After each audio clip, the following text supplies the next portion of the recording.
Oh, it's not working. I is not working. بسم الله الرحمن الرحيم.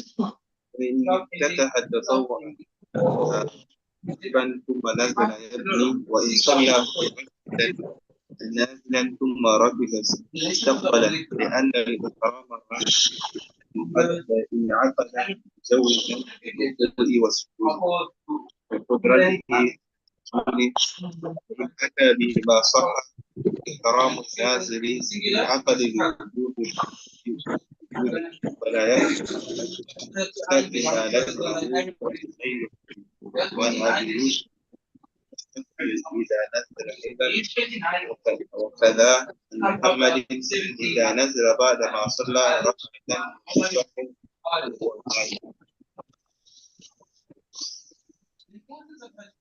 Okay, Bismillah ar-Rahman ar-Rahim. Nahmadu wa nusalli ala Rasulil Kareem.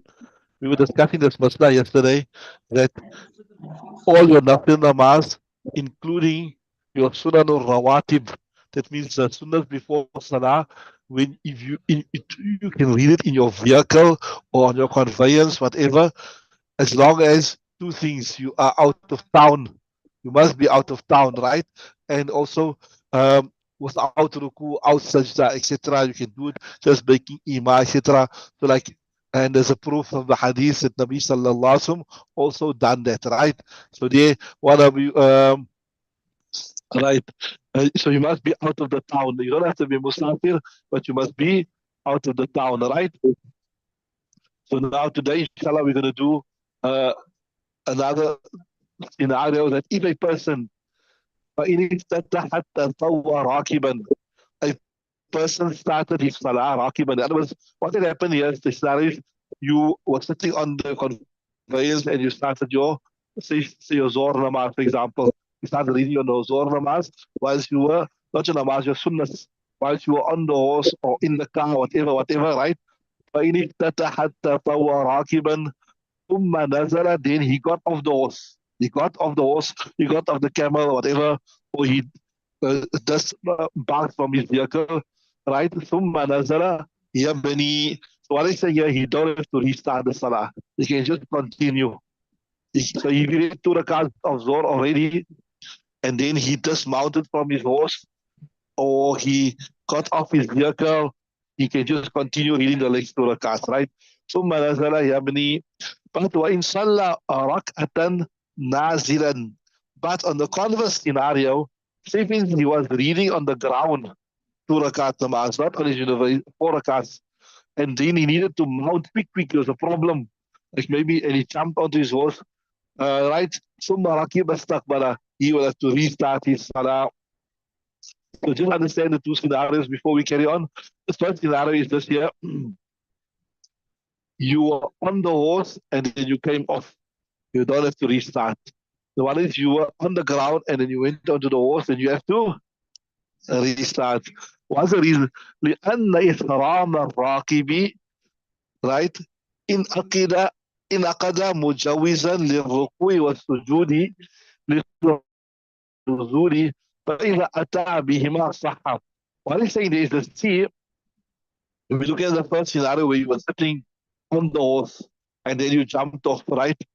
So what he's saying, when you were made the takbir tahrima on the horse, Allahu Akbar, that takbir tahrima in aqada mujawizan, it took place allowing for ruku and sujood لقدرته على النزول, because he had the ability at that point in time to jump off and read salah. So what I'm saying, in simple words, what I'm saying is that tahrima was not exclusively for sitting on the conveyance and reading salah. You can't say that the tahrima that he made when he was on the vehicle, that tahrima is specific for sitting and reading. No. Whilst he was sitting on the horse, whilst he was sitting in the car, whilst he was sitting in the camel, whilst he was sitting in the train, there was a possibility that he could jump off, he could disembark, he could read his salah. So what we say is that that tahrima was general. It had the capacity to be changed from a raqib to be a nazir. Are you with me?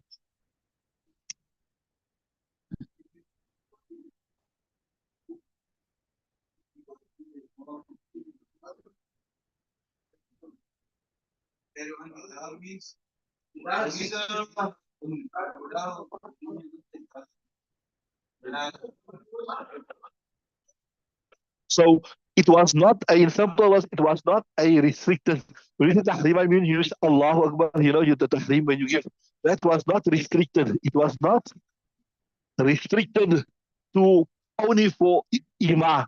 It had the capacity of a full ركوع السجود كده لأن إحرام الراكب فإحرام الراكب when he said الله أكبر in Aqada it took place in such a manner مجوزا that it allows للركوع for a full ركوع والسجود a full سجود بقدرته. Why? Because at that point in time he still had the ability على النزول to disembark. فإذا أتى بهما, so when he done them both, in other words he jumped off, he disembarked, he ran the ruku and sujood, sahha, it will be fine. Now we can do that's the first scenario. But the second scenario is where you were reading on the ground and then you jump onto the horse. وإفرام الناظر in Aqada. And another reason is here, a full ruku and sajda is better, is stronger, right? So you're going from a weaker position to a better position, a stronger position. So why should not be accepted? You understood? Then, or is haramun naziri, if you read on the ground, right, and you made the takbir now, for whatever reason, the kafala was leaving, you jumped onto the bus, whatever, where haramun naziri in aqada lil-ruku'i was-sujudi, there you made a ruku, and so you made your takbir ihrima was for reading a full ruku, was for reading a full sajda, you understood? In aqada لوجوب الركوع والسجود فلا يقدر على ترك ما لزمه من غير إذن. So how can he leave out the full ruku and sajda without an excuse? He got no excuse. He's on the ground. He must read it, right? وهنا أبي يوسف أنه يستقبل إذا نزل أيضا. There's a call from Imam Abu Yusuf that even like what we the first scenario said, that you were on the conveys and you jumped off and now you start reading on the ground. Yeah, even Imam Yusuf say this one call and say that here even you have to repeat. If you're on the animal and you came down, you must repeat, right? Right. وَكَذَا مُحَمَّدٌ, and also Imam Muhammad says that if you were just 1 second, 1 second.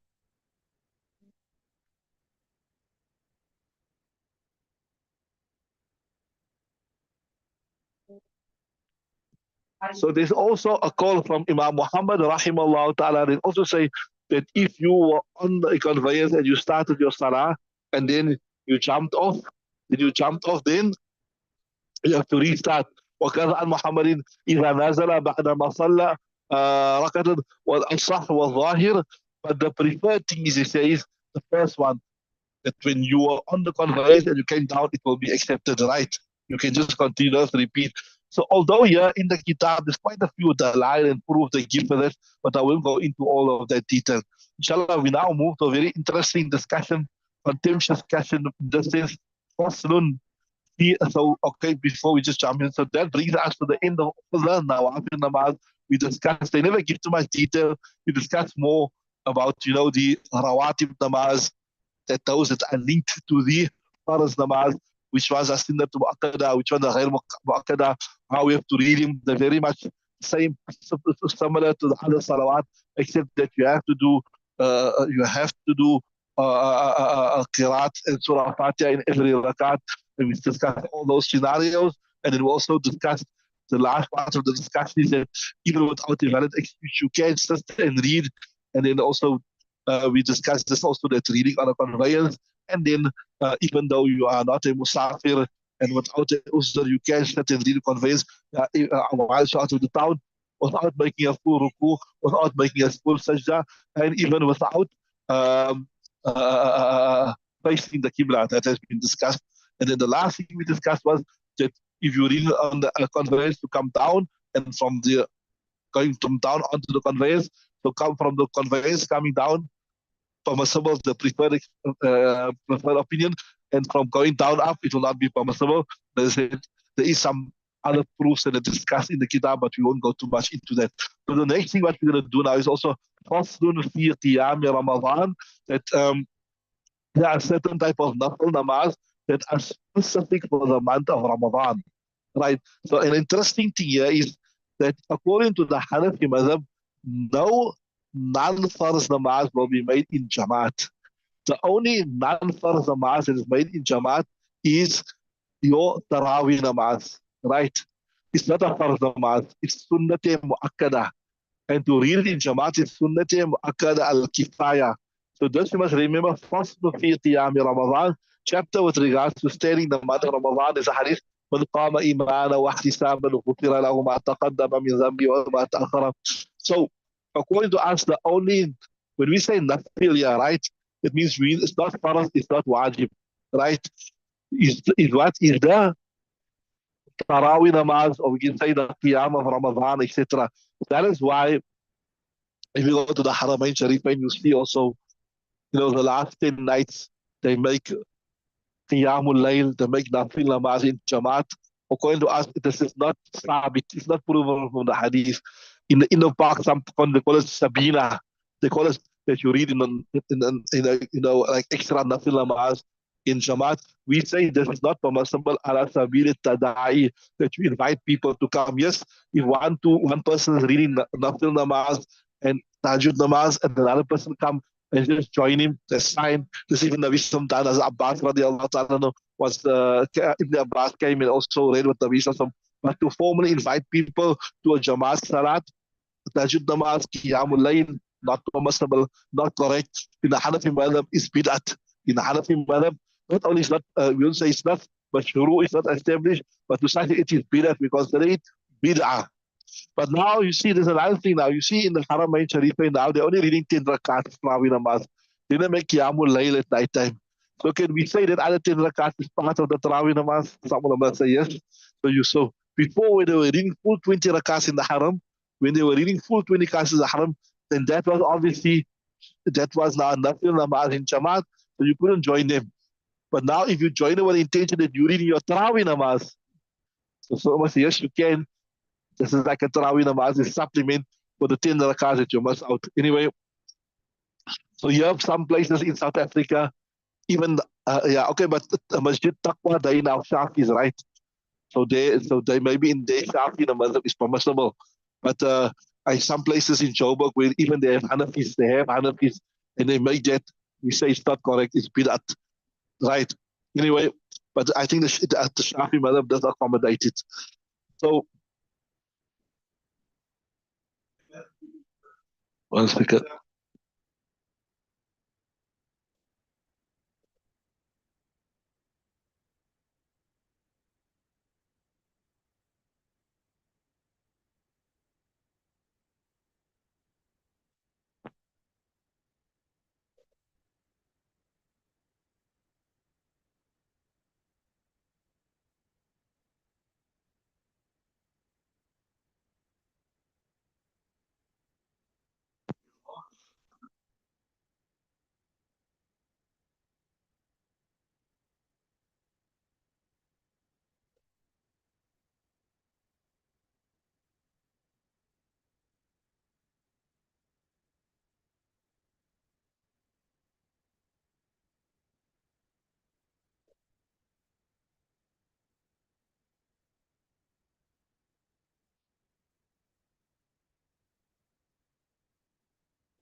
Right. So so it is uh, it included, the Taraweeh namaz has been included from amongst the Nafil namaz, in the sense that it is not a Faraz namaz and it's not a Wajib namaz. It's a Sunnah Mu'akkada. So to read it is Sunnah Mu'akkada. And actually the law of Sunnah Mu'akkada means that you leave it out continuously without a valid excuse, you become sinful. And then to read it in Jamaat, that is Sunnah Mu'akkada al-Kifaya. So if some people in the town read in Jamaat, the rest of the town is exonerated, right? So so it is part of the nafil namaz, in the sense that It is not as far as in the wajib. You ask the question, why did the author Sahib Hidaayah bring it separate? He brought it separate because it is different to the other namaz in a few respects. I tell you, one is just here, it is the only one that is done in Jamaat. I discussed it in detail. Right, the other nafil namaz is done separate, it's done individually. And here it also is different in the sense that it has a fixed amount of rakats. Others you can read as much as you want to. It's also different that according to us, it is masnoon. It is sunnah to make one khatam. Others is not. And also it's also different to the other nawafil in the sense that it is specific to the month of Ramadan.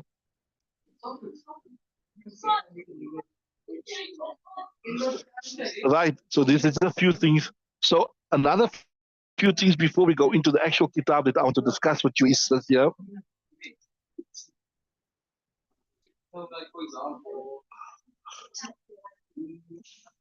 That the taraweeh namaz has to be done after the Isha namaz. The taraweeh namaz is not valid if you do it before the Isha namaz. So sometimes some men come to the masjid, they came late, they missed the Isha namaz. They must first read the Isha namaz, then they can read the taraweeh namaz. There's a hadith, أن عائشة أخبرته أن رسول الله صلى الله عليه وسلم خرج ليلا من جوف الليل فصلى في المسجد وصلى رجال بصلاته فأصبح الناس تحدثوا فاجتمع أكثر منهم فصلوا معه فأصبح الناس فتحدثوا فكثر أهل المسجد من الليلة الثالثة فخرج رسول الله بصلواته فلما كان الليلة الرابعة عجز المسجد عن أهله حتى خرج لصلاة الصبح فلما قضى الفجر أقبل على الناس فتشهد ثم قال أما بعد فإنه لم يخفي علي مكانكم لكني خشيت أن تفترض عليكم فتعجزوا عنها فتوفي رسول الله الأمر على ذلك. So what is the basis of this? The basis of this is that this hadith explains very beautifully that Nabi Sallallahu Alaihi Wasallam one night in Ramadan he came out after the Isha namaz and he prayed and the Sahaba Ikram joined him. So word spread out that he prayed in Jamaat, Nafil namaz. The next time more people came and then the word spread out again, then more people came. And the fourth night the masjid was packed and waiting for Nabi Sallallahu Alaihi Wasallam to come. They were waiting to come and read his Nafil namaz and they were all joined, but Nabi Sallallahu Alaihi Wasallam didn't pitch up. And then the next morning he told him, look here, I knew you people were waiting there. It's not that I forgot about you, but I purposefully did not come. And the reason I did not come is because if I had to come regularly and if I do something regularly, it will become compulsory. Now remember nicely, remember when we study in fiqh, when we say Nabi Sallallahu done something continuously and he never leave it out, what we say? We say it's wajib, we say it's farz. If we say he left it out really, then we say it is sunnah. And if he left, sometimes he's done it and he left out, then we say it is sunnah ghayr mu'akkada.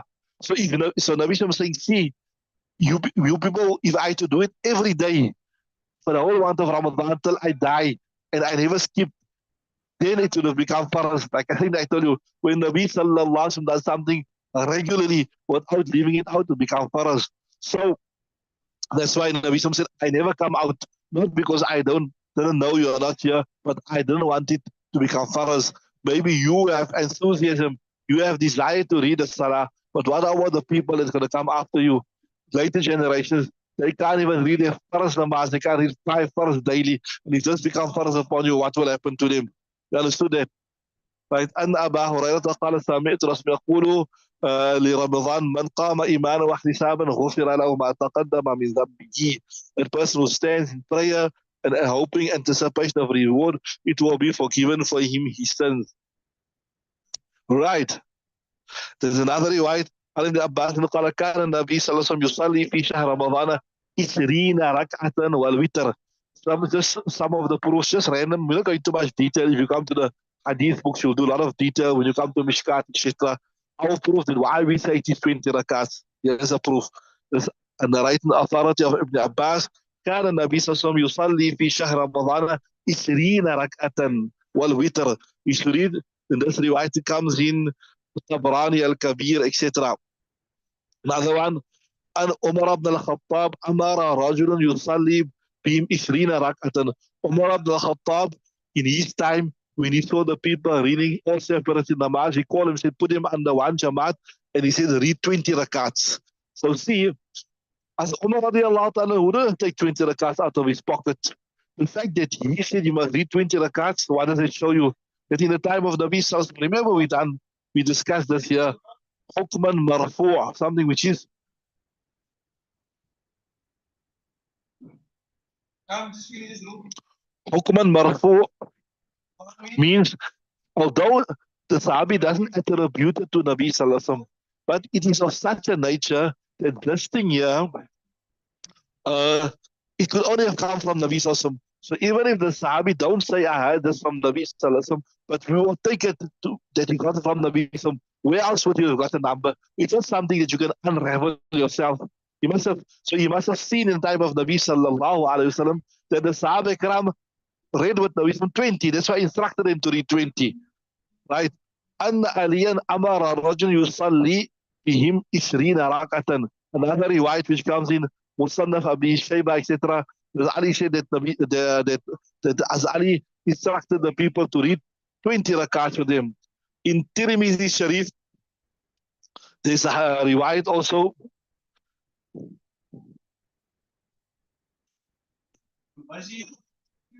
that the riwayat suggests that you must read 41 rakats. واختلف أهل العلم في قيام رمضان فرأى بعضهم أن يصلي 41 مع الوتر وقول أهل المدينة والعمل على هذا عندهم بالمدينة. So this 41 rakats, what the ulama say is that the people of Makkah, what they used to do, they used to read like 5 rakats and they make 1 tawaf. So the people of Medina thought, hey, we don't have the tawaf, so in that place we'll make another 4 rakats to cover up. So like that's how they got 40 rakats. And so I'm saying, but وأكثر أهل العلم على ما روي عن علي وعمر, most of the ulama, they've chosen, that's what we told you about as Ali and as Umar, right? عمر وخيرهما من أصحاب النبي صلى الله عليه وسلم 20 ركعة وقال وهو قول سفيان الثوري وابن مبارك والشافعي وقال الشافعي وهكذا أدركت ببلد مكة يصلون 20 ركعة. So most of the ulama, they chose 20 rakats, right? And this 20 rakats, the basis also is that they made amal on what has Umar done and was Ali done. And Umar and Ali both instructed him to read 20 rakats, right? Right. وَوَقَالُ Sufyan al-Thawri is also the opinion of the earlier scholars that came before the Imam Mujtahideen. Who were they? Sufyan al-Thawri, Ibn Mubarak, Shafi. And Imam Shafi says, when I came to Makkah also, I found the people reading 20 rakats. وقال الشافعي وهكذا أدركت ببلدنا بمكة, right? Now, the problem is just there is a riwayat of Aisha Siddiqa radiallahu ta'ala. And it says that Nabi sallallahu alayhi wasallam read 8 rakats, right? And many of the many of the ulama, the Salafis, etc., they use this and say that the taraweeh namaz is 8 rakats. But this istidlal, this analogy is not correct. Why is it not correct? If you look at the Imam Bukhari, Imam Muslim, Imam Abu Dawud, and Imam Tirmidhi, they recorded this hadith. But where did they record this hadith? The same hadith, they never recorded in the chapter of Qiyam Ramadan. They recorded in the chapter of Tahajjud. So we say they are conflating the Tahajjud namaz with the Taraweeh namaz. So if anybody tells you that they killed you the riwayat, it shows that Nabi Sallallahu Alaihi Wasallam read 8 rakats. Ask him, Imam Bukhari, where does he have this riwayat in? In the chapter of the Salat of Ramadan, or does he have it in Qiyamul Layl, Tahajjud namaz? And they'll tell it in Qiyamul Layl. So this shows you that 8 rakats is something different to the 20 rakats that Umar instructed. It's something different to the 20 rakats that Ali instructed the Sahaba Ikram to read.